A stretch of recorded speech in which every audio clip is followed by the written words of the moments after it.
Today, the Easter season ends. Are we sad about that? Next Sunday is Pentecost Sunday, when the Spirit swoops in, gentle as a dove, or with the roar of wind and fire.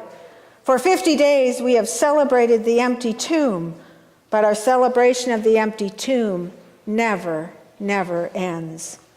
Our celebration is ongoing. We celebrate the resurrection of Jesus every Sunday. That's why we worship on the first day of the week, the day of resurrection. Today's story from Acts is a great story. It's a resurrection story. The resurrection of Jesus made and continues to make future resurrections possible. Resurrections happen on earth, right here, right now, and in heaven. Consider the story of Paul and Silas that Sue read for us. Do you see the parallels between their story and the gospel accounts of Jesus' arrest and Easter morning?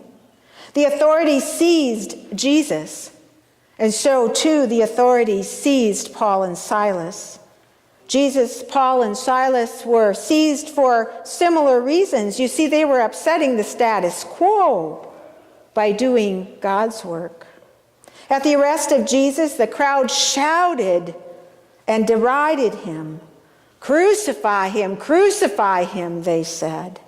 So too the crowds joined in attacking Paul and Silas. And what happened next, we've also heard before. Paul and Silas were stripped of their clothing and beaten with rods. They were severely flogged. Now, there are some differences, but there are still more similarities. They hung Jesus on the cross, and he died. His lifeless body was placed in the tomb, and the stone rolled in front of the tomb, the opening, to secure it, so that nobody was getting out and nobody was going in. The authorities made sure of that. The tomb was like a prison that held Jesus' lifeless body. Paul and Silas, on the other hand, were very much alive when they were thrown into prison. The jailer made sure that they were secure, placing them in the innermost cell, and the jailer took extra precaution by shackling their feet. No way were they getting out. Paul and Silas were as good as dead. And then what happens? We've heard it before. A violent earthquake, like the earthquake in Matthew's account of the resurrection. Now I wonder what these earthquakes would have registered on the Richter scale. The prison doors flew open, just as the tomb was open on Easter morning. Now anyone could walk in, and anyone could walk out. Jesus was no longer bound by grave cloths, and Paul and Silas were no longer bound by shackles. Paul and Silas were saved, and they weren't the only ones saved that day. The jailer and his entire family were saved by grace through faith on account of Christ, just as we are saved by grace through faith on account of Christ. So what a fitting way for us to end the Easter season with one more resurrection story. But what's with the gospel reading? 2 weeks ago, we heard also from the night before Jesus died on the cross. And today we heard from the night before Jesus died on the cross. So what we heard in the gospel this morning is pre-resurrection, not post-resurrection. 2 weeks ago, Jesus gave his disciples a new commandment to love one another as he first loved them. And last week, Jesus gave the disciples the gift of peace, the peace that the world cannot give. And today we heard part of Jesus' lengthy prayer, a prayer in which he prayed for himself, and he prayed for his disciples who were with them, and he prayed for all future disciples. The portion of Jesus' prayer we heard today is Jesus praying for those who will come to believe in me through their word. Through the witness of the first disciples, we have come to believe. And that means, who was Jesus praying for? Us. In his prayer, Jesus taught us how to pray. He set us an example, just as he set an example in the meal and the washing of his disciples' feet. He didn't just say, do this. No, he showed them and he shows us how. And he taught us a form of prayer that we might use today when we pray. First, Jesus prayed for himself. So it's okay for us to pray for ourselves. I think we're pretty good at that one, right? And then Jesus prayed for those closest to him. He prayed for the disciples who were with him. So we are to pray for our family and our friends and our neighbors. And after Jesus prayed for those closest to him, he prayed for all others.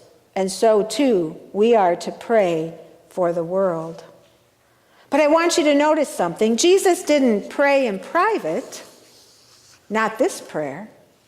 He prayed it in the presence of his disciples, and his disciples heard every single word of Jesus' prayer. I wonder if they were humbled when they heard Jesus pray for them. I wonder if they got lumps or choke in their throats, or got choked up, or maybe tears welled in their eyes and rolled down their cheeks. It's happened to me when I have heard someone praying for me. You see, prayer is both humbling and powerful. Their time together in the upper room on the night before Jesus died on the cross began in prayer when Jesus took the bread and gave thanks. That means he prayed.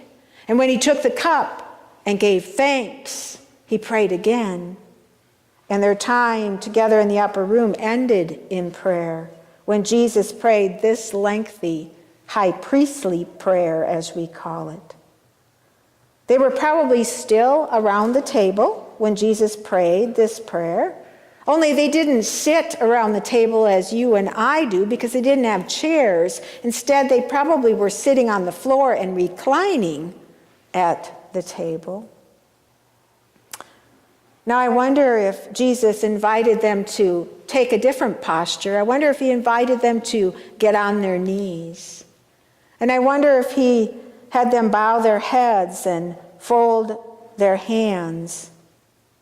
It was a heartfelt prayer, like the one Jesus prayed shortly after this one, the one that he prayed privately in the Garden of Gethsemane, the one we have pictured right here.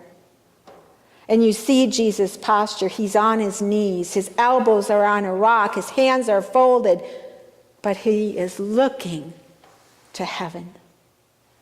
And oftentimes when Jesus prayed, he looked toward heaven. Prayer is humbling. Prayer is powerful. Prayer is transformative.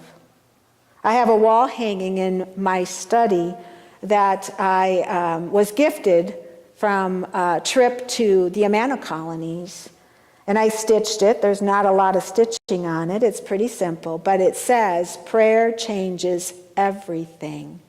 And I would add, prayer changes everyone. Prayer changes not just what happens to us, but prayer changes us inside. In his prayer, Jesus prayed for change. He prayed for the end to divisions, but not an end to diversity. Do you hear the difference? He prayed for an end to divisions, but not an end to diversity. There is a difference. For unity is possible within diversity, because God has created us diverse. But diversity does not have to divide us. The unity Jesus prayed for is only possible only possible by God's love. It is God's love that unites us and makes us one. God's love sent down to earth in Jesus, who lived and died and rose again, so that that love binds us together with cords that cannot be broken. God's resurrection hope is more powerful than the powers of the world that seek to divide us. I think it's a message that our nation, our world especially, needs to hear. And when I was at Willow Winds, I suggested maybe I should take this message to the legislature in Washington, D.C. And they said, we'll all come with. Wouldn't that be grand? I think it'd be great. Jesus' prayer for unity is still needed, very much needed today. Jesus' prayer describes his hope, his vision of what we are to be and how we are to live together. His prayer is filled with hope for resurrection, both here and now and in eternity. Thanks be to God.